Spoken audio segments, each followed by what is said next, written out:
tenho encontrado muitas pessoas pelo caminho que estão doentes, doentes não só da alma, mas do corpo, e isso provocado pelas situações que as pessoas passam no dia a dia, perdas, desesperanças, falta de grana, enfim, muita coisa. Eu estou muito emocionada, estou muito dolorida pelas coisas que eu pude pensar durante a mensagem, pelo que eu pude refletir durante a mensagem.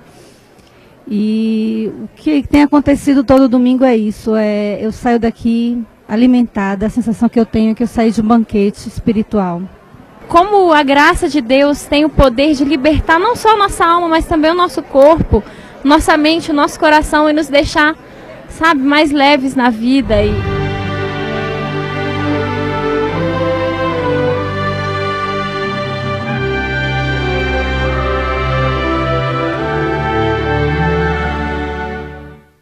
Salmo 38, vamos ler juntos. Hoje está aquele dia assim gostoso de depois de chuva, né? Aquela coisa silenciosa, tudo fica lavado. Eu amo dias assim, um sossego, silêncio, serenidade. E é nesse espírito que nós vamos ler o Salmo 38.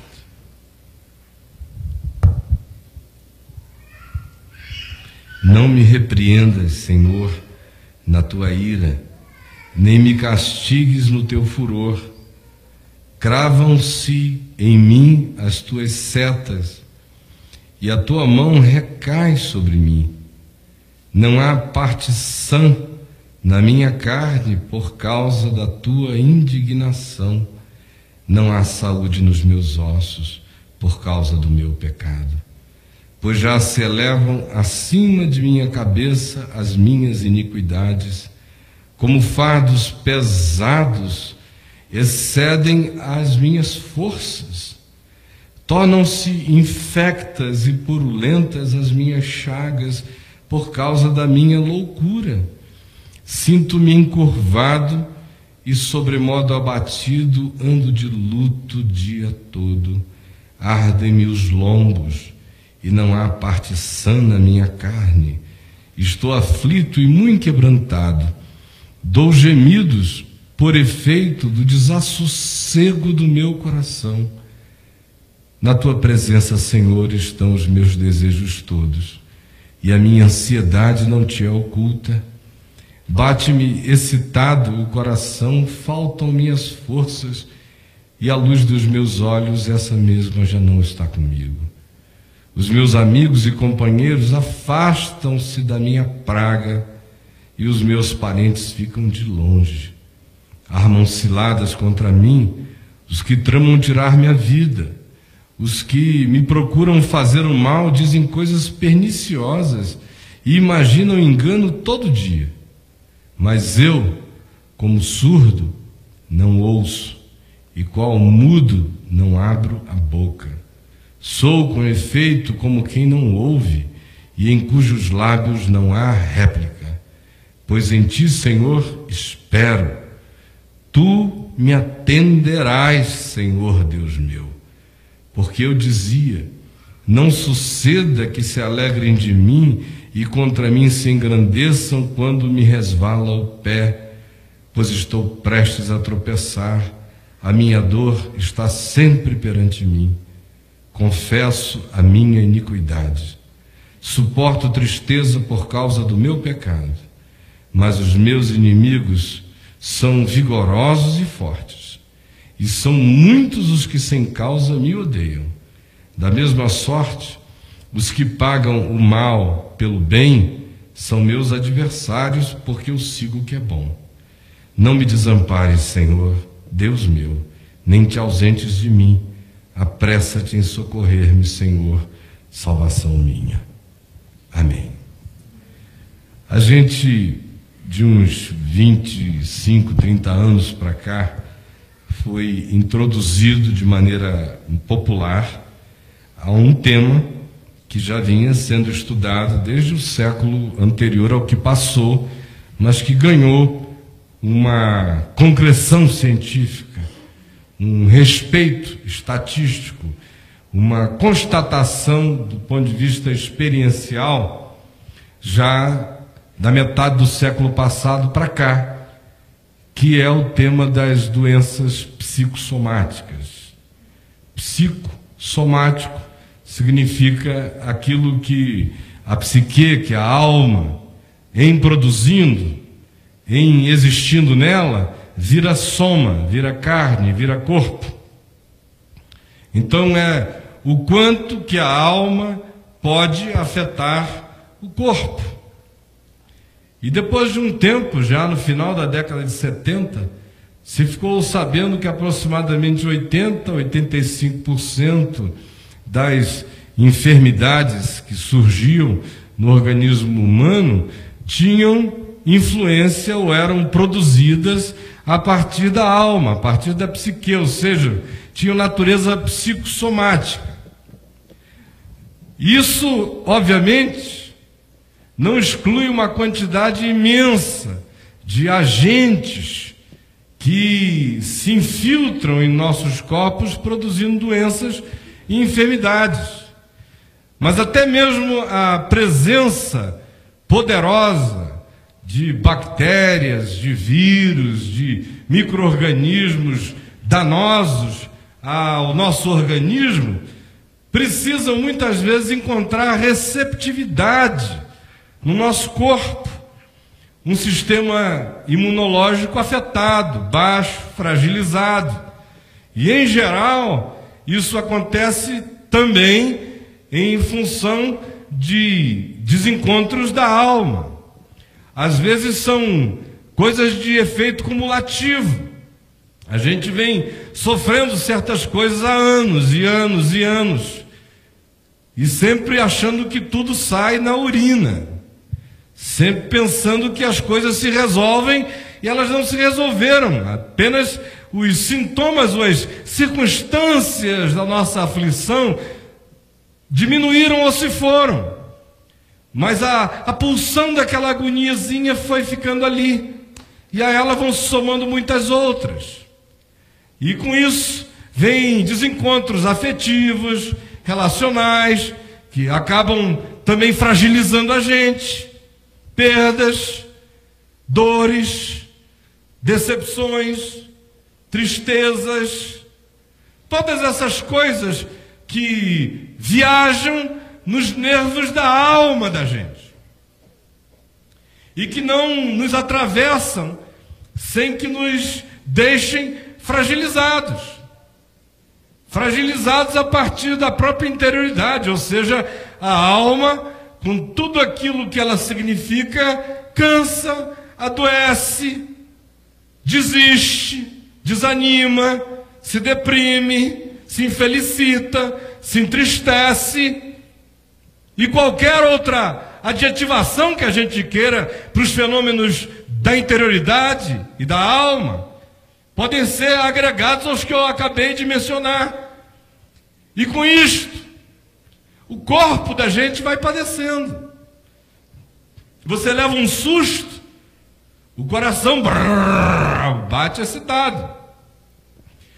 Compare a quantidade de sustos que a gente leva hoje em dia à quantidade de sustos que os nossos avós e bisavós levavam há 100 anos atrás. E você vai ver a quantidade de estímulo que a gente recebe o dia inteiro.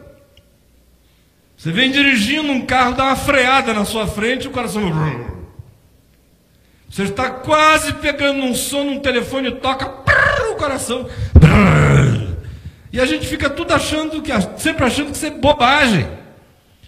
Mas é uma ciclotimia horrorosa.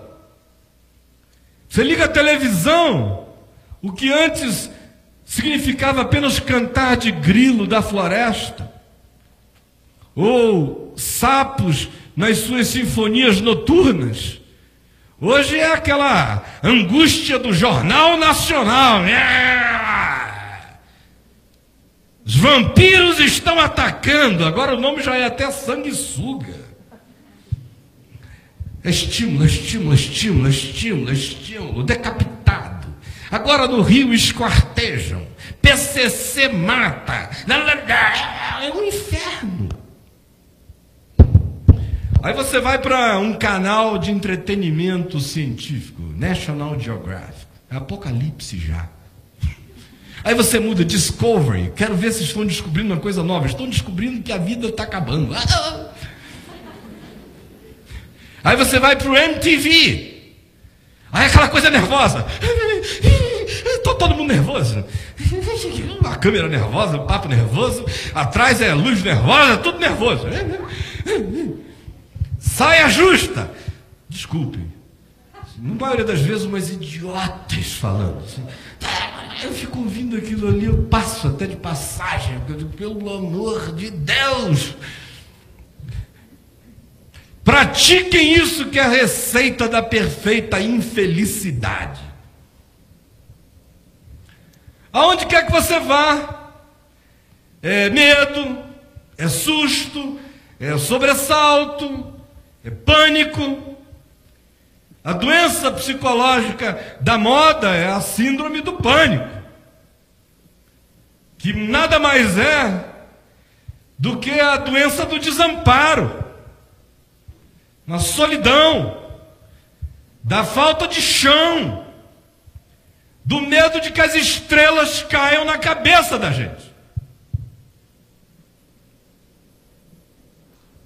Conquanto essas coisas acerca das quais eu esteja fazendo referência tenham ganho o seu significado científico incontestável nos nossos dias e nas décadas anteriores, elas, no entanto, não surgiram e não apareceram apenas para nós.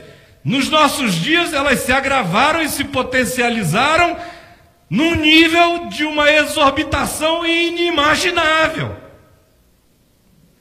Mas o salmo que a gente leu descreve esse espírito e esse estado de alma e de ser e as consequências dele no corpo da gente, na vida da gente. É um salmo atribuído a Davi. Não se o relaciona àquele episódio da traição e do adultério dele com a mulher de Urias, e com as culpas posteriores, o salmo que se faz associar àquele momento existencial e psicológico dele é o Salmo 51. Este é o 38. E eu já me perguntei muitas vezes o que teria acontecido a Davi se o Salmo de fato é uma produção da alma dele, da vida dele, para que ele estivesse neste estado aqui. Porque é um estado brabo. E o elenco de fontes e de causas que ele apresenta para produzirem aquele estado mental, psicológico, físico e relacional que o Salmo traz, são inúmeros. Se não, olhem só. Ele começa dizendo, olhando para os céus, para Deus, e temendo uma repreensão e pedindo, não me repreendas. A expectativa é de ira. E nem me castigues no teu furor. Porque o coração dele está tão conturbado que quando ele pensa em Deus, ele pensa em repreensão e em castigo, em ira e em furor. Aí ele olha para si mesmo e se sente um São Sebastião. Cravam-se em mim as tuas setas. Onde ele vira, dói. E a tua mão recai sobre mim. O que ele descreve é uma expectativa de um relacionamento hostil com Deus.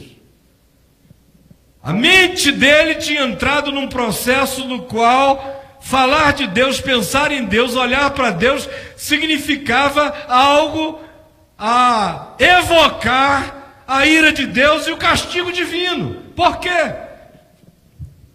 Ele prossegue dizendo, mais adiante, ele vem a dizer que é por causa do meu pecado. Culpa, Ele olha para Deus com o coração cheio de culpa e a expectativa é ira e castigo por causa do meu pecado. Me poupa da tua indignação, pois se elevam acima da minha cabeça as minhas iniquidades, como fardos pesados excedem as minhas forças. O que ele vê dentro dele é iniquidade, ou seja, não há equidade, não há equilíbrio, não há justiça. A consciência dele se vê em estado de desencontro. E aí ele pensa em Deus, pensa em indignação, fúria, castigo, ira, repreensão, por causa do meu pecado. E diz que esse é um fardo tão pesado que excede as forças dele. Não há ninguém bom, nem o guerreiro Davi é forte o suficiente para carregar os fardos das culpas. Matar Golias é fácil, carregar esse peso na alma é impossível. Aí ele começa a descrever mais adiante outros estados. Ele fala no verso 5 da sua loucura e constata um processo de desequilíbrio mental, psicológico nele. Aí ele vem e fala do espírito que se instalara, de que ele se sente, não é que ele esteja. Ninguém de fora o veria curvado, mas ele diz: sinto-me encurvado e sobremodo abatido, e ando de luto o dia todo. A alma enlutada, o ser sem forças, sem condição de respirar. O peso interior é enorme, o sentimento de abatimento que se instalara nele, de luto psicológico, tem uma gravidade imensa para ele. Ele diz: eu me sinto aflito, angustiado, quebrantado, e dou gemidos por efeito do desassossego do meu coração. Aí ele menciona no verso 9, ansiedade, de como ele estava cheio de ansiedade. Ansiedade, a gente já falou sobre isso aqui há alguns domingos atrás, tem essa capacidade de fazer com que o futuro que não exista venha para nós hoje como a pior coisa possível. O que não é, passa a ser. E o que é piorado pelas expectativas de que o que nos aguarda é sempre pior. De modo que, com base no que não é, até o que é passa a ser horrível para mim. E é assim que ele está, tomado de ansiedade. Além disso, ele diz no verso 11, que os amigos e os companheiros estavam se afastando dele. Ele estava experimentando aquela coisa de que ninguém gosta de ficar ao lado do cara nesse estado. Começam a sair. Aí daqui a pouco ele diz: os meus amigos estão me deixando. Ninguém quer esse aluguel. Ninguém quer esse programa. Ninguém quer sair com essa pessoa. Ninguém quer essa companhia. Ninguém quer esse estado perto de si. Há um medo enorme, milenar, de que isso signifique um contágio. E muitas vezes significa mesmo. Tem gente que emana, irradia, de modo crônico, um estado tão infiltrado de luto, de pessimismo, de culpa, de ansiedade, que muita gente não resiste ao convívio. Aqui nesse caso, parece uma atitude bem deliberada dos amigos.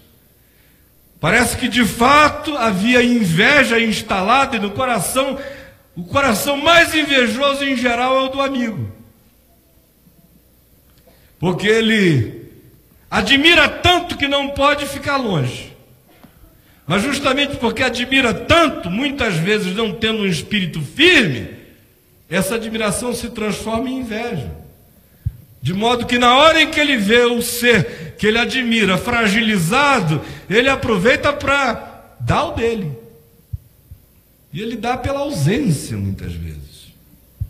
E aqui ele diz: os meus amigos se afastam do meu estado, da minha praga, e os meus parentes ficam de longe. Geralmente amigos estão ao lado da gente quando a gente menos precisa. É uma horda de amigos, uma turba de amigos, uma quadrilha de amigos. Mas na hora da gravidade, da dor e da necessidade, eles fogem de você. E a pior constatação é de que parentes também fazem isso. Mandam você para a cruz. Vai para a cruz, meu filho, minha filha, carrega o teu fardo. Já te dei de mamar, já te vesti, agora se vire. Ele prossegue e ele começa a ver o mundo real e o mundo irreal, porque de um lado ele tinha inimigos bem objetivos, de um outro lado ele vai ficando paranoico também. Armam ciladas contra mim os que querem tirar minha vida. Ele tinha gente que de fato não gostava dele e queria tirar a vida dele.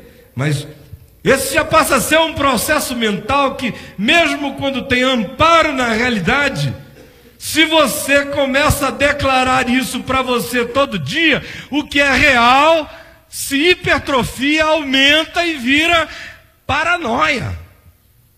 Mesmo. Eles dizem coisas perniciosas e imaginam engano todo dia. Certo. Mas e daí? Nós temos aqui elementos suficientes para explicarem as manifestações psicossomáticas que o Salmo apresenta. Porque eu primeiro apresentei e mostrei essas causas.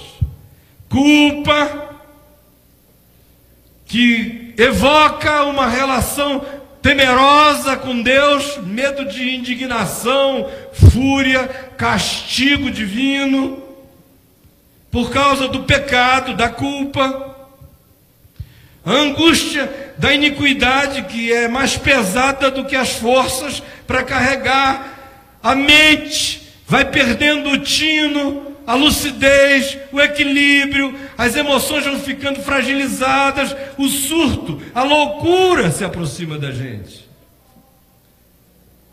A alma se deprime, você se sente encurvado, abatido, enlutado. A ansiedade toma conta do coração, o ambiente e as circunstâncias falam do seu estado de solidão, porque até os amigos deixam você, quanto mais não estão tramando o mal contra a sua vida os que o odeiam. Se os que o amam o abandonam, os que o odeiam querem devorar você nessa hora, aí a paranoia se instala. O que é que isso gera? Do ponto de vista da somatização, ele começa a dizer: eu estou me sentindo flechado. Cada parte minha está sendo atingida, não há parte sã na minha carne. Ele vai um pouco mais adiante, no verso 5, e diz: tornam-se infectas e purulentas as minhas chagas. Interessante é como esse indivíduo pré-científico faz uma associação imediata entre o seu estado psicológico e o resultado físico nele. Ardem-me os lombos, e não há parte sã na minha carne. Coração está desassossegado. No verso 10 ele diz que entra em estados de arritmia, bate-me excitado o coração. É claro, quando você está arrítmico e o coração bate excitado, faltam-lhe as forças, e a luz dos olhos, essa mesma já não está com a gente, porque há desmaio.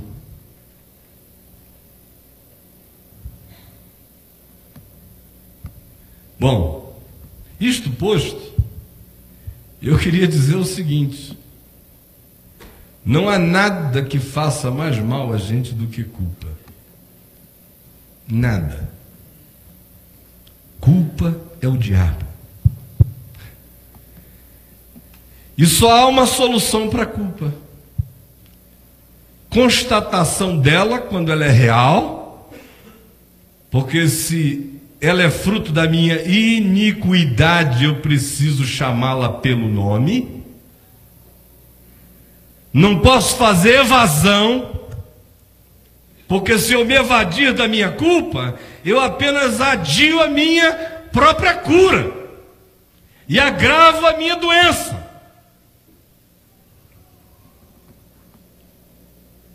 Culpa, portanto, é o próprio diabo do ser. Há várias formas de culpa. Existe a culpa real, para a qual o remédio é um coração que constata, que se apresenta diante de Deus de modo quebrantado e que pede perdão e crê na misericórdia de Deus e toma posse do perdão e conserta os seus caminhos. Como também existe a culpa paranoica, ou a culpa neurótica, a culpa subjetiva, que é fruto de sentimentos de culpa e não de culpa real. Especialmente no ambiente religioso, os sentimentos de culpa são muito mais fortes do que a culpa real. Toda hora eu encontro gente carregando culpas imensas que não correspondem a culpa nenhuma. São transferências, projeções, medos, neuroses pulpitificadas, pregadas daqui na alma das pessoas, terrores, a construção de um Deus que mais parece o diabo. E a insuportabilidade dessa percepção para o coração, o que vai gerando sentimentos neuróticos. O indivíduo está o tempo todo se sentindo numa dívida, até quando respira. Quando ele está feliz, ele pede perdão a Deus. Perdão, porque hoje eu não estou desgraçadamente triste, Senhor. É um inferno viver assim. Agora, o que isso produz?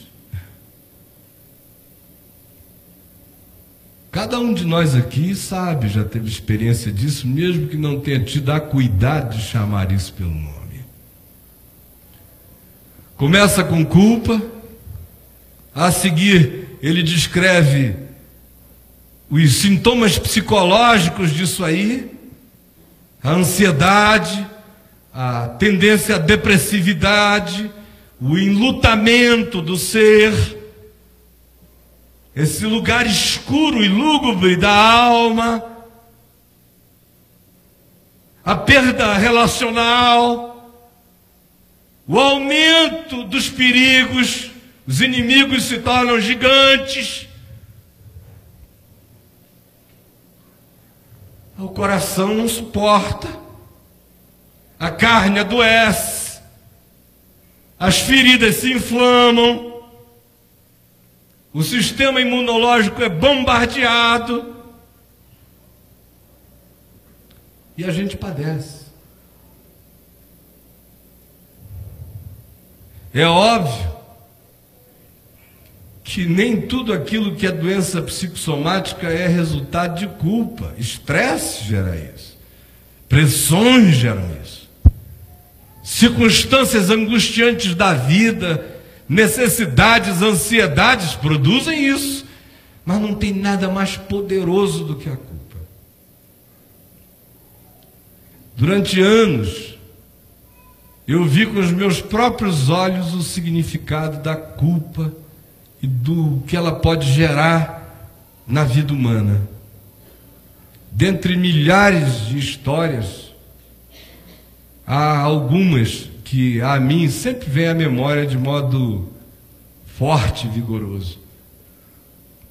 Mais ou menos aí pelo final da década de 70, 77, 78, eu estava pregando no Rio de Janeiro, um movimento que lá, naquele tempo, era bastante conhecido, hoje já nem tanto, chamado S8, que era dirigido por um ex-governador do Rio de Janeiro, Dr. Jeremias Fontes, que era presbiteriano e acabou, após o seu governo, percebendo o problema de jovens drogados. Ele teve uma experiência mais profunda com Deus do que antes tinha tido e resolveu se envolver com moços e surgiu aquele movimento.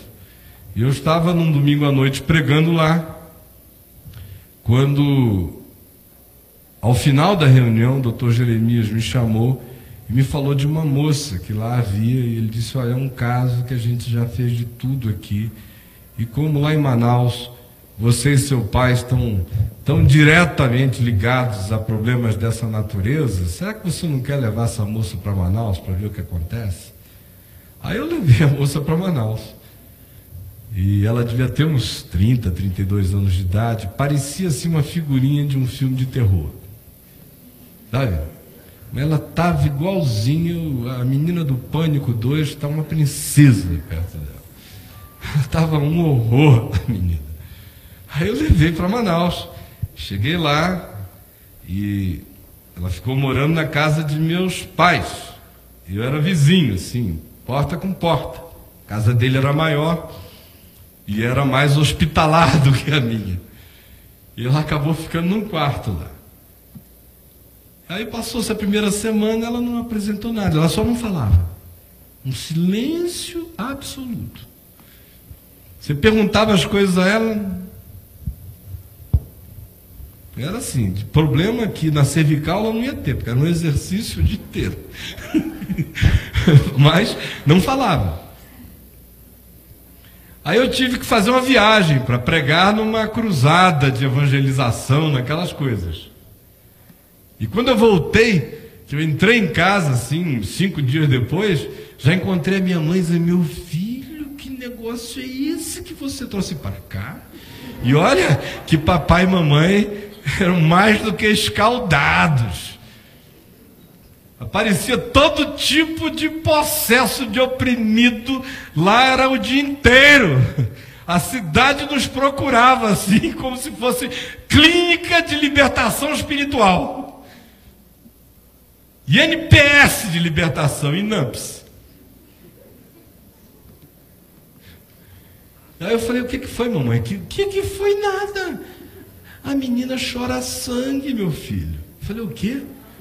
Ele falou: pois é. Comecei a conversar com ela aqui uma noite, ela começou a ter uma coisa, tremer, daqui a pouco sangue, escorrendo sangue dos olhos dela. Olha que eu já vi coisa feia, mas eu nunca vi uma coisa dessa, meu filho. Aí eu fui falar com meu pai, papai disse que tinha orado com ela, mas não tinha visto nenhum resultado. Aí eu fui, conversei, orei, ungi com óleo, mandei sair em nome de Jesus, e nada.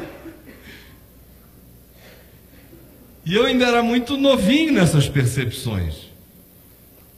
Até que eu tive um discernimento. Eu falei: isso não é problema espiritual, é a alma dela. E aí a tirei lá de casa, a levei para o meu escritório e sentei com ela e falei: agora me conte, por favor, só peço isso, fale a sua vida, o que houve com você? Aí eu comecei a provocar, onde é que ela tinha sido criada? Aí ela disse: eu fui criada num ambiente religioso, de mulheres religiosas. Eu falei: o que aconteceu lá? Muitas delas eram lésbicas e me usavam quando eu era menino. Aí eu falei: e depois disso?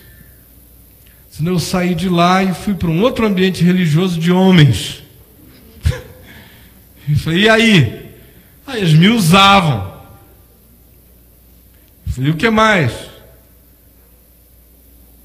Você ficou grávida alguma vez? Eu fiz não sei quantos abortos. Era assim uma quantidade enorme de aborto. E eu falei: mas e aí? O que foi que se interiorizou em você que gerou isso? Quando é que essa coisa começou mesmo? Ela falou, não, eu fui ficando assim. Mas de fato, aconteceu um momento em que dali para frente eu nunca mais consegui voltar. E eu perguntei quando tinha sido.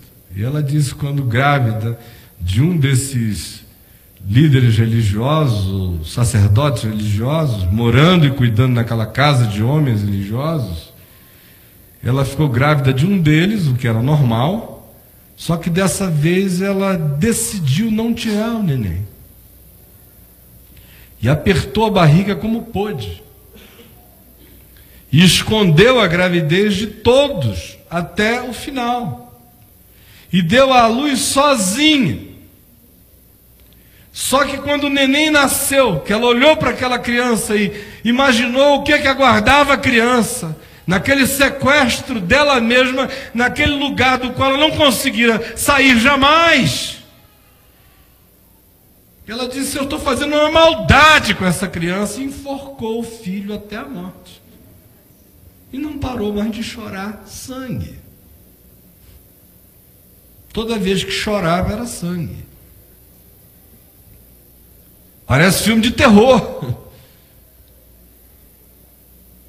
Eu vi uma menina que não aparentava e não tinha nenhuma projeção estética bela e que devia ainda ser frequentemente hostilizada pela sua feiura e que, com o agravamento disso, também não conseguia ler, porque tinha feito um bloqueio mental enorme, autoimagem tão baixa, se sentindo tão feia, tão hostilizada, que acabou se bloqueando e não conseguia aprender a ler jamais, e chegou aos 20 anos de idade sem conseguir ler numa casa onde todo mundo era alfabetizado e classe média baixa. E aí as hostilidades só aumentavam. Você é a burra, feia, burra, gorda, espinhenta, era um horror o quadro que pintavam para ela. O resultado disso, levaram essa menina para que eu a atendesse e letras apareciam no corpo dela. Letras A, B, C, D, letra no corpo da menina. Aí ficava assim, 15 minutos, aí sumiam. Quando sumia, ela dormia, caía. Aí daqui a pouco ela acordava e as letras iam aparecendo, ia ficando aquela coisa empolada, mudavam de posição, letras. A menina que tinha bloqueado a mente para aprender a ler, agora estava oprimida de letras de dentro para fora. E quando acordava, não sabia ler, mas ela mesma tinha virado um tablete de letras. E quando o surto das letras cessava, ela dormia. Eu estou dando exemplos grotescos, apenas para mostrar o que um estado mental pode produzir na gente. E também dizendo que ninguém é imune a isso, ninguém. Este é um salmo de Davi.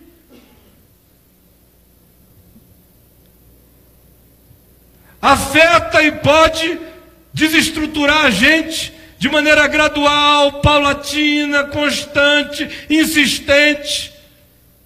Pode ter a ver apenas com as circunstâncias, com as ansiedades, com os sustos, com as quebras relacionais, com afastamentos de amigos, com hostilidades de inimigos, mas também pode ter a ver com culpa, com sentimento de culpa, com medo de Deus.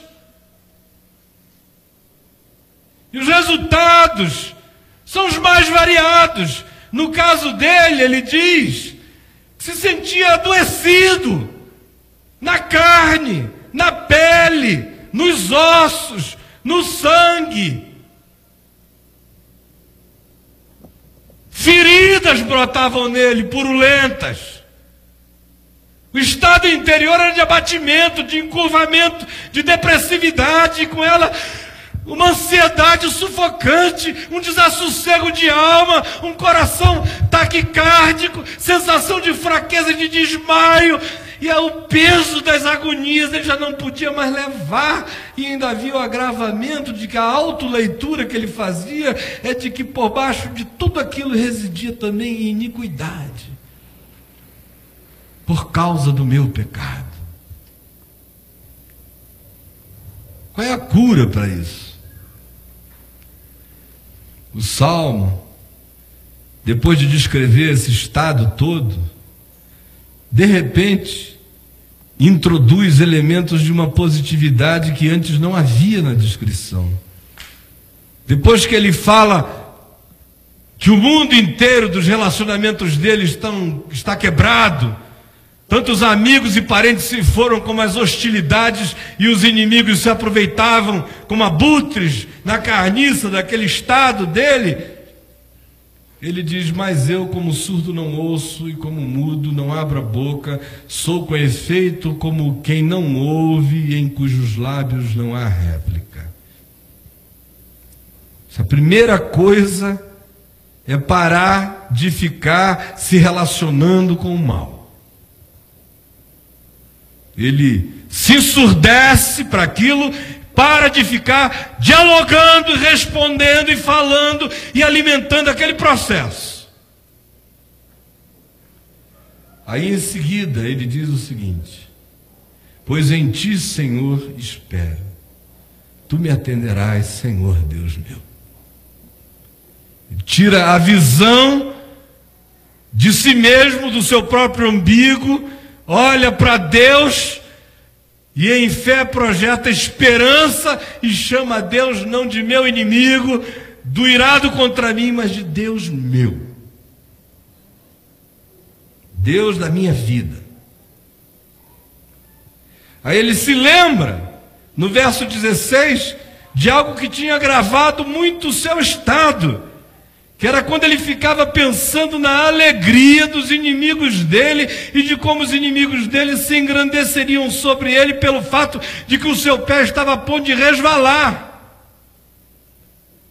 Expectativa em relação ao que os outros pensam, interpretam, imaginam, é uma desgraça também. Então parar de imaginar, de conceber, de se preocupar com o que os outros farão ou fariam, pensam, imaginam ou concebem na hora da nossa fragilidade, nos ensurdecermos para essas vozes e pararmos de dialogar com a iniquidade, é o que tem que ser feito de imediato. Ele vai mais adiante e no verso 18 ele fala o que é essencial: confesso a minha iniquidade. Confesso a minha iniquidade. Suporto tristeza por causa do meu pecado. Às vezes a gente acha que o que nos cura é alguma coisa de uma suavidade tão grande que a monstruosidade da nossa iniquidade, ou da nossa culpa, ou da nossa perversidade, que nós mesmos conhecemos quando ela existe em nós, ou de nós brota e se projeta como alguma coisa que faz mal a outros. A gente pensa às vezes que o que sara isso é um acalentozinho, não é a graça de Deus, é a graxa de Deus.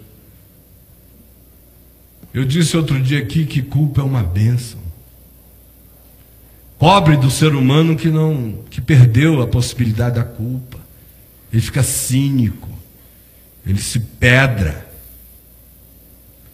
Viver em estado de culpa é neurose e é algo que o diabo usa para destruir a vida da gente, porque nós não fomos chamados para culpa, mas para paz com Deus. Mas em havendo culpa, bem-aventurado é aquele que a sente, e em assentindo, a confessa e a deixa. E bem-aventurado é aquele que em a confessando, Sai da confissão, ainda que dolorido e choroso e doído, com o espigão da alma mexido, mas quebrantado e tomando posse em fé do perdão e da misericórdia de Deus. Porque o perdão de Deus será tão profundo em nós quanto profunda seja a nossa consciência do nosso próprio erro e agravo diante dele, de nós mesmos e do próximo. Perdão que vai às nossas vísceras é fruto de confissão que procede das nossas vísceras. Confesso a minha iniquidade. E aí ele prossegue e diz o seguinte: mas os meus inimigos são vigorosos, eles são muitos, eles me odeiam. Da mesma sorte os que pagam o mal pelo bem recebido. Esses são meus adversários, aqueles que, em tendo recebido o bem, pagam com o mal. Eu não preciso de indulgência desse tipo de gente. Não há nenhuma mendicância relacional aqui. Há uma consciência que começa a se definir, se decidir, se estabelecer. Que não fica barganhando nem mais com amigos, nem com parentes, nem com inimigos e nem com nada. Se em recebendo bem eles pagam mal, é assim que é, eu vou focar a minha mente em outra direção. Eu sigo o que é bom. Ele não deixa que o curso da sua existência seja mexido e alterado pela resposta perversa do outro. Quanto a mim, eu vou seguir o que é bom. Não me desampares, Senhor Deus meu, não te ausentes de mim. Apressa-te em socorrer-me, Senhor, salvação minha. Para a gente terminar, eu queria dizer o seguinte: nós não temos ideia do quanto que brincar com culpa pode significar todo tipo de mazela para o nosso ser. Tem gente que acha que resolve, se ninguém viu, está resolvido. Se varrer para baixo do tapete com classe e sair com etiqueta, está tudo bom. Saída pela direita. Ninguém resolve culpa assim. Não é porque ninguém viu, você sabe. Não tem a ver com constatações externas e nem sociais e nem morais. Tem a ver com a constatação da sua consciência. E quem brinca com isso, brinca com o diabo no ser. Culpa precisa de tratamento imediato. Culpa precisa de perdão.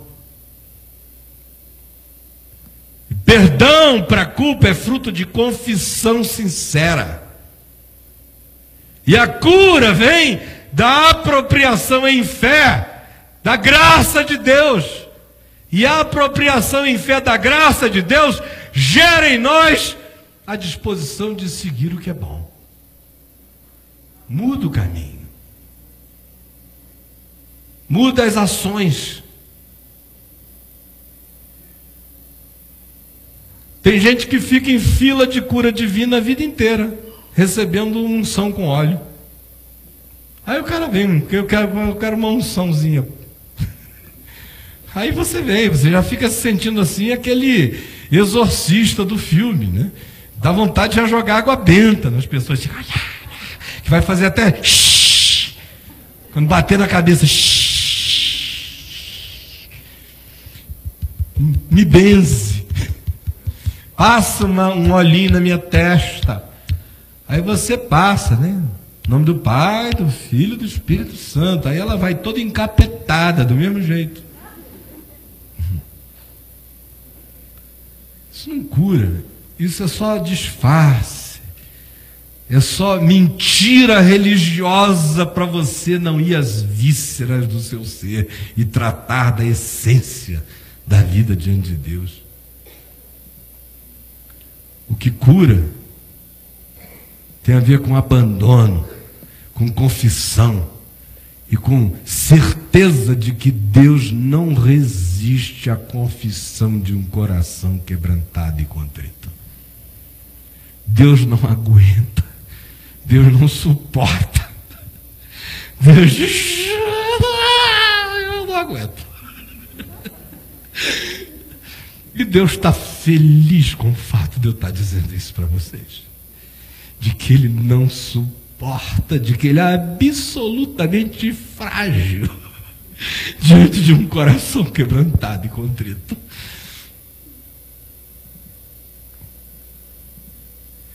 De que Ele gosta de ser vencido pelo arrependimento. Que Ele ama ser derrotado pela confissão verdadeira. Que Ele ama desistir do juízo para praticar a misericórdia, para sarar a gente. Isso não significa que a gente nunca mais vai ter nenhum tipo de doença no corpo, na pele. A gente está sujeito a muitas coisas nessa vida. Mas aquelas enfermidades e que nascem na alma, e que são cânceres da alma, e que se instalam no espírito, e que acabam carcomendo a gente de dentro para fora, essas não vão ter lugar na nossa vida. Não vão ter. Eu não preciso de um tonel gigante de óleo bento, nem do sabonete de arruda. Outro dia eu falei nisso, teve gente que pensou que eu estava me referindo ao candidato. Não, é uma igreja que está vendendo um sabonetinho de arruda por aí para lavar o cara. Nada disso.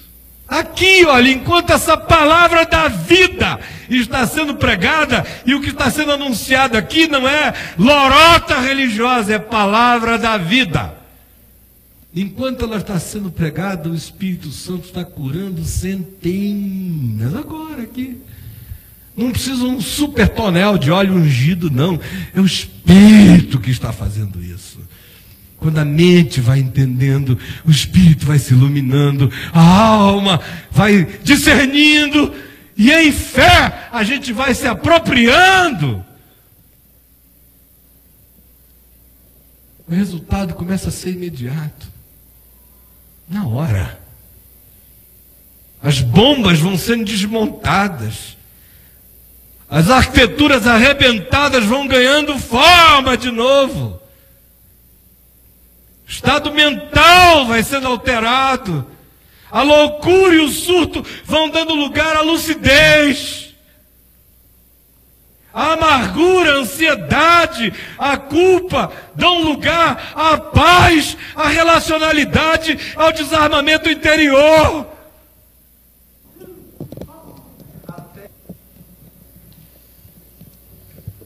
E a paz de Deus, que excede a todo entendimento, guarda os nossos corações e as nossas mentes em Cristo Jesus.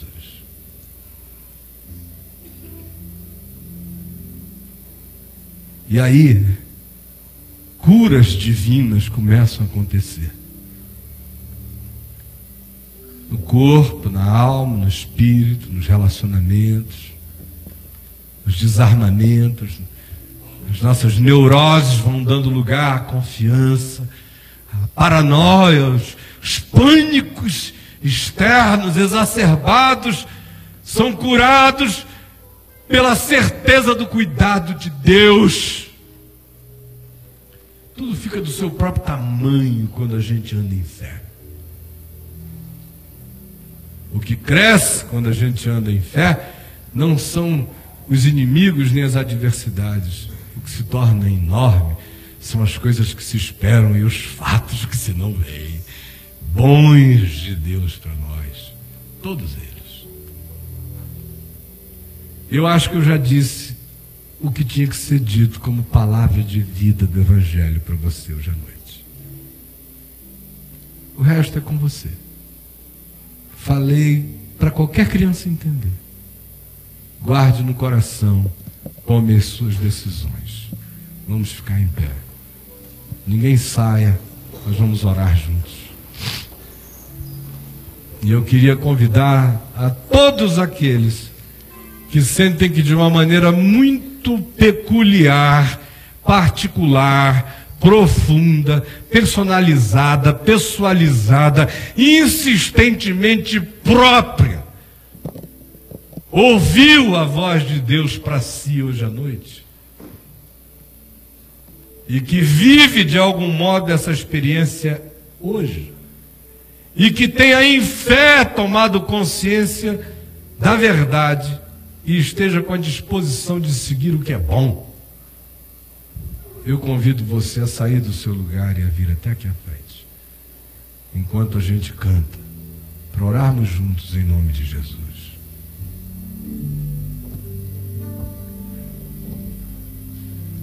Eu trago no meu corpo sequelas de muitas coisas. Agora eu tenho absoluta convicção de que eu já tinha que ter morrido há muito tempo atrás. Se todas as pressões que já recebi no curso da vida, a intensidade de uma existência que em cada dia cabia uma semana, um mês,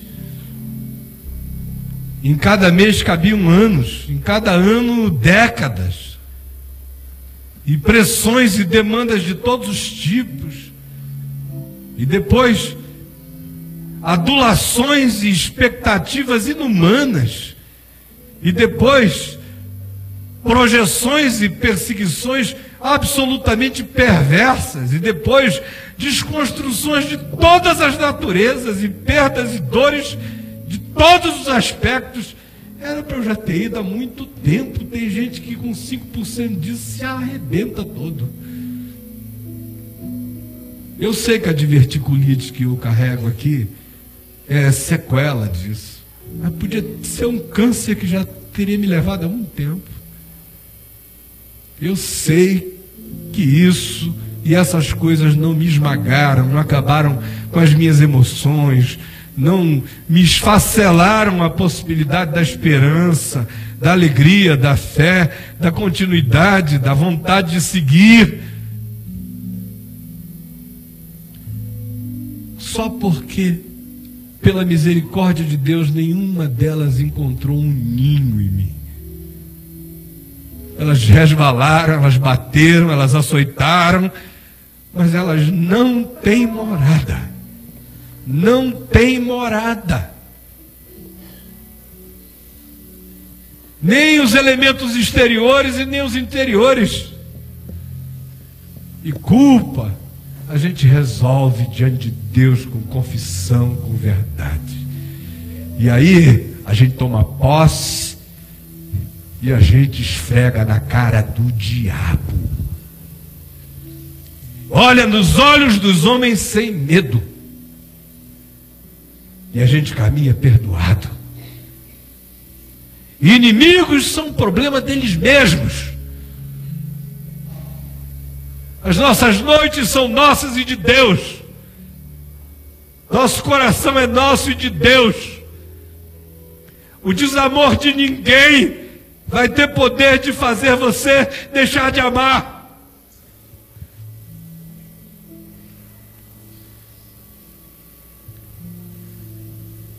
O que eu estou pregando aqui não é uma coisa que eu li em algum livro, eu li dezenas de livros, mas tudo isso é bobagem.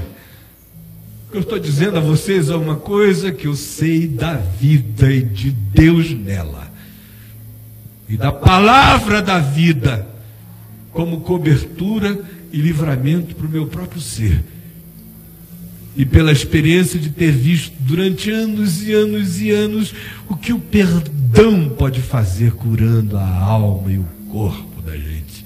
libertando o caminho das pessoas, tirando e desencravando setas,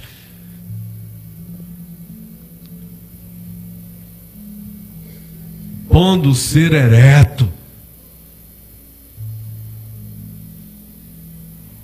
Então venha, enquanto a gente canta, e venha com o coração sincero. E confesse e deixe. Não fique auto-vitimado. Siga o que é bom. Quero voltar ao início de tudo, encontrar-me contigo, Senhor.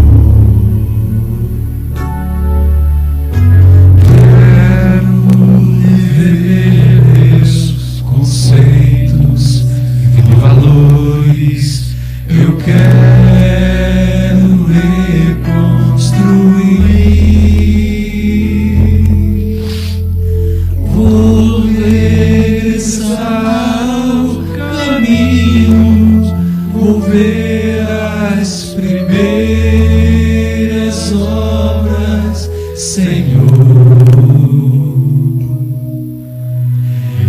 Eu me arrependo, Senhor, me arrependo, Senhor, me arrependo, Senhor. Eu quero voltar ao primeiro amor, ao primeiro amor. Eu quero voltar a Deus. Eu quero voltar ao primeiro amor, ao primeiro amor. Eu quero voltar a Deus. Vamos do início.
Amor, eu quero voltar a Deus. Mais uma vez. Eu quero voltar ao primeiro amor, ao primeiro amor. Eu quero voltar a Deus. Perdoados estão os teus pecados, diz o Senhor. Tu que roubavas, não roubes mais. Tu, viciado em mentira, não mintas mais. Tu que te culpas até hoje da promiscuidade, do tempo de revolta, de raiva, ou de insegurança, perdoados estão os teus pecados. Toma posse. Estão sepultados em Cristo. Tu que gostarias tanto de que alguém que tu não trataste bem e que já morreu voltasse para que tu pedisses perdão, aquele que vive te perdoa. Agora trata bem os que estão vivos.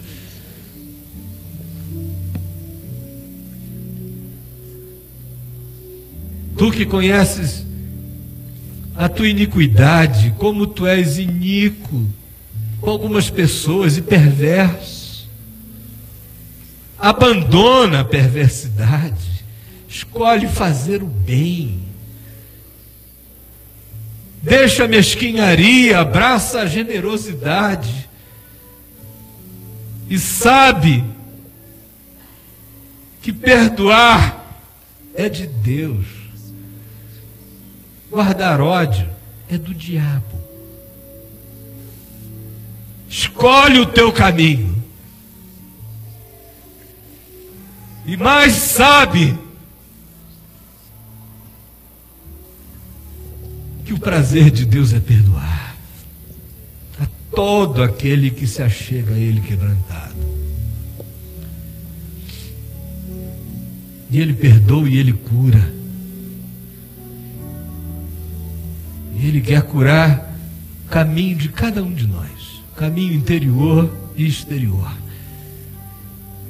Inimigos a gente tem, mesmo quando a gente não faz nada para ter, às vezes até por não fazer nada para ter, eles aumentam. Não presta atenção neles. Segue o que é bom. Segue o que é bom.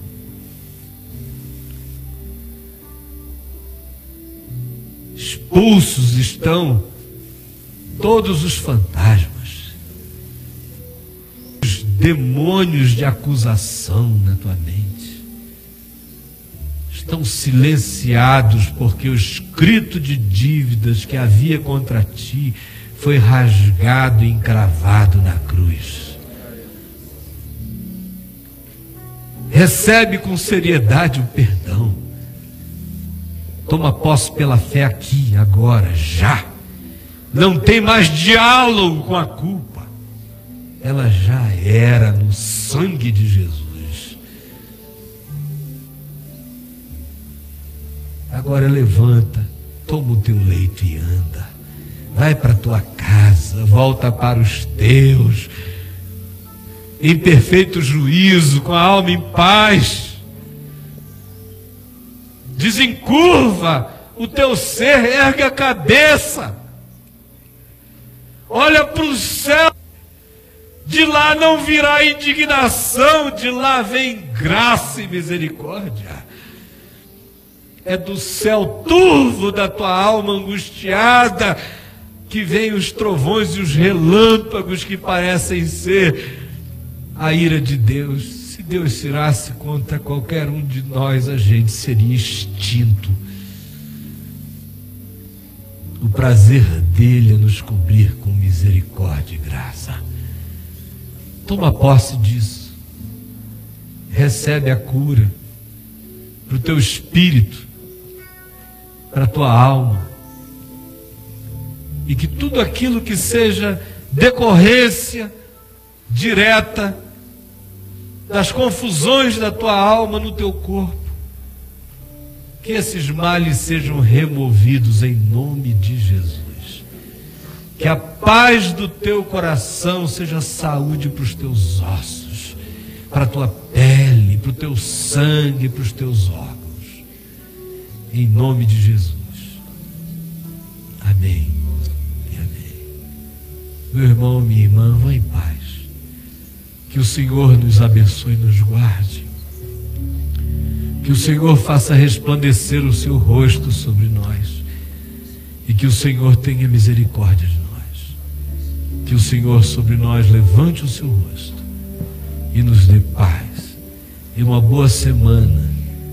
Luz também para escolher bem em quem votar Não pense em compromissos e em benefícios pessoais e imediatos. Ore, peça a Deus para iluminar a você, para você escolher aquilo que pode fazer bem a um número muito maior de pessoas. Em nome de Jesus. Amém.